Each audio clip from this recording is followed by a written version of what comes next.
Hello everyone, welcome আমার channel. দেখো আজকের এই ক্লাসে আমরা আরও কিছু গুরুত্বপূর্ণ বাংলা বাক্য যেগুলো ডেইলি লাইফে ব্যবহার করি, একদম জিরো লেভেল থেকে আমরা অ্যাডভান্স স্ট্রাকচার পর্যন্ত এই বাক্যগুলো আমরা ব্যবহার করতে পারি। দেখো এখানে বাক্যগুলো কি আছে। আমি ফিরে এসেছি, আমার কাছে প্রমাণ আছে, আমার বলার কিছু নাই, আনন্দ করুন, আমি ভুলে যাইনি, সময় বদলে গেছে, তাদের দুটো যমজ মেয়ে আছে, তাদের দুটো মেয়ে আছে। দেখো এখানে লাস্টের দুটো বাক্য আছে কি, তাদের দুটো যমজ মেয়ে আছে আর তাদের দুটো মেয়ে আছে। এই দুটোর মধ্যে আমরা পার্থক্য একটু দেখব। এখানে প্রত্যেকটা বাক্য আমরা হ্যাভ ব্যবহার করে করব। প্রত্যেকটা বাক্য হ্যাভ কখনো আছে অর্থ ব্যবহার করব, কখনো সময় অর্থে, অর্থাৎ টেন্সের দিক থেকে আমরা হ্যাভ ব্যবহার করব। কিভাবে দেখো, প্রথম থেকে যদি আমরা শেষ পর্যন্ত খুব সুন্দরভাবে আমরা একটু বোঝার চেষ্টা করি, তাহলে কি এই বাক্যগুলো আমরা একদম খুব সুন্দরভাবে ইংলিশে বলতে সক্ষম হব। দেখো বাক্যগুলো, এই যে আমি ফিরে এসেছি, কোনো কাজ যদি এইমাত্র হয়ে গিয়েছে বোঝায়, তখন আমরা হ্যাভ আর হ্যাজের মধ্যে যে কোনো একটা ব্যবহার করব। কোনো কাজ এইমাত্র হয়ে গিয়েছে, তখন আমরা কি করবো, হ্যাভ হ্যাজের মধ্যে ব্যবহার করবো। আর তারপরে যে এটা এটা শুধু টেন্সের ক্ষেত্রে, কোনো কাজ এইমাত্র হয়ে গিয়েছে, কোনো কাজ এইমাত্র হয়ে গিয়েছে বোঝাচ্ছে। তাহলে আমি ফিরে এসেছি, আমি ফিরে এসেছি, তাহলে এখানে আমরা ব্যবহার করছি আই হ্যাভ। ফিরে আসা কি ইংরেজি কি, রিটার্ন। রিটার্ন। আর যখন আমরা হ্যাভ অ্যাজের মধ্যে যে কোনো একটা বসাবো, বা এখানে আমরা যখন হ্যাভ বসাবো, তখন আমরা কি করব, ওর পরে যে ভার্বটা দেখব সেই ভার্বটা V3-তে বসাবো, অর্থাৎ past participle of the main verb, বা past participle of the main verb. তাহলে এখানে রিটার্ন, দেখো এটা হলো V3। আই হ্যাভ রিটার্ন, আমি ফিরে এসেছি। তাহলে কোনো কাজ এইমাত্র হয়ে গিয়েছে, আমার কাছে প্রমাণ আছে। তাহলে এখানে আগেরটা যেমন আমরা টেন্স অর্থে আমরা ব্যবহার করছি, এখানে কিন্তু আছে অর্থে। আমার কাছে প্রমাণ আছে, তাহলে আমার কাছে আছে, তা আই হ্যাভ। আই হ্যাভ কি না প্রমাণ। কি আছে আমার কাছে, কি আছে না প্রমাণ, এভিডেন্স। ওকে, তাহলে আমার কাছে প্রমাণ আছে, আমার বলার কিছু নাই। আমার বলার কিছু নেই। তাহলে এখানে আমরা আই নো, তাহলে কি আই হ্যাভ নো। এই যে বলার বা কোনো কথা, বলার বা কোনো কথা, তাহলে I have no words.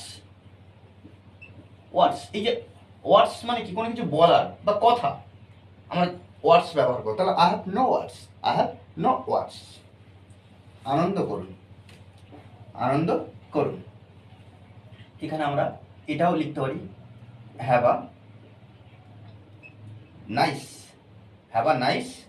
Time. আনন্দ করুন, হ্যাভ আ নাইস টাইম। আমি ভুলে যাইনি, তাহলে এখানে আই হ্যাভ নো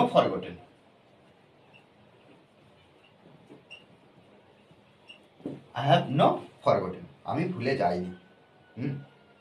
এখানে দেখো আমরা এটা টাইমের ক্ষেত্রে ব্যবহার করেছি, সেক্ষেত্রে আমরা হ্যাভের পরে আমরা কি করেছি না, এই যে ভার্বটা ব্যবহার করছি সেটা V3-তে ব্যবহার করেছি। আর এখানে আমরা হ্যাভ ব্যবহার করেছি আই হ্যাভ নো ওয়ার্ডস। নেই মানে কথা নেই, এখানে আছে অর্থে আমরা ব্যবহার করছি। আছে অর্থে, যেহেতু নেগেটিভ না। ওকে, সময় বদলে গেছে, তাহলে এখানে সময় বদলে গেছে।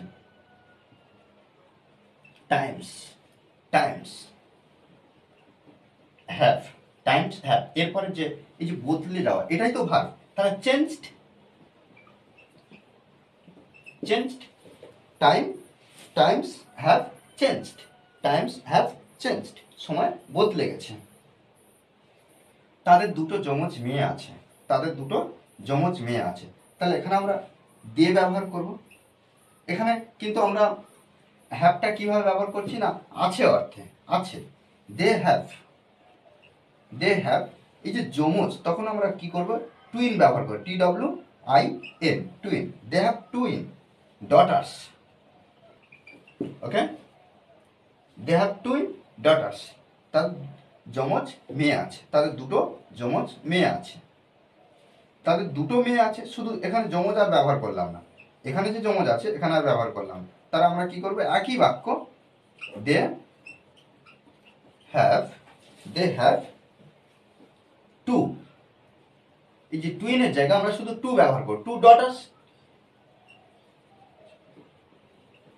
ওকে, দেখো এইভাবে কিন্তু আমাদেরকে ব্যবহার করতে হবে, আমাদেরকে শিখতে হবে যে আমি ফিরে এসেছি, তাহলে কোনো কাজ এইমাত্র হয়ে গিয়েছে। ওই জন্য আমরা কি করলাম, হ্যাভেজের মধ্যে এখানে প্রেজেন্ট পারফেক্ট ব্যবহার করলাম, প্রেজেন্ট পারফেক্ট। আর প্রেজেন্ট পারফেক্ট মানে কি, কোনো কাজ এইমাত্র হয়ে গিয়েছে বোঝালে, হ্যাঁ, তখন আমরা হ্যাভ হ্যাজের মধ্যে যখন একটা ব্যবহার করি, যেহেতু এখানে শুধুমাত্র হ্যাভ নিয়ে কথা হচ্ছে, তাই হ্যাভ আমরা আয়ের পরে আমরা হ্যাভ বসাই। আর হ্যাভের ব্যবহারটা কি, প্লুরালের ক্ষেত্রে আর আয়ের পরে। তাহলে আমার কাছে প্রমাণ আছে, আই হ্যাভ এভিডেন্স। এভিডেন্স মানে কি, প্রমাণ। আমার বলার কিছু নয়, আই হ্যাভ নো ওয়ার্ডস। এই যে ওয়ার্ডস মানে কথা বা কোনো কিছু বলার। আনন্দ করুন, have a nice time, have a nice time. আমি ভুলে যাইনি, তাহলে আই হ্যাভ নো ফরগটন। তাহলে এখানে যে ভার্বটা ব্যবহার করেছি সেই ভার্বটা past participle of the main verb. তারপরে কি, সময় বদলে গেছে, এখানে সময় বদলে গেছে এইমাত্র হতে পারে, বা কিছু সময় একটু আগে, তাহলে টাইমস হ্যাভ চেঞ্জড, সময় বদলে গেছে। তাদের দুটো যমজ মেয়ে আছে, এখানে যমজ অর্থাৎ যমজ আছে, আছে বোঝাচ্ছে, ওই জন্য আমরা এখানে হ্যাভ ব্যবহার করেছি।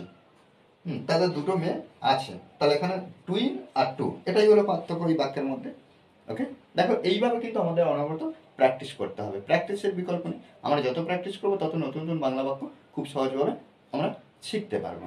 ওকে, আর এই ক্লাসটি যদি ভালো লাগে অবশ্যই লাইক কমেন্ট শেয়ার, আর যারা এখনো পর্যন্ত এই চ্যানেলটি সাবস্ক্রাইব করেননি তারা অবশ্যই চ্যানেলটি সাবস্ক্রাইব করে পাশে থাকবেন। Okay, thanks for watching this video.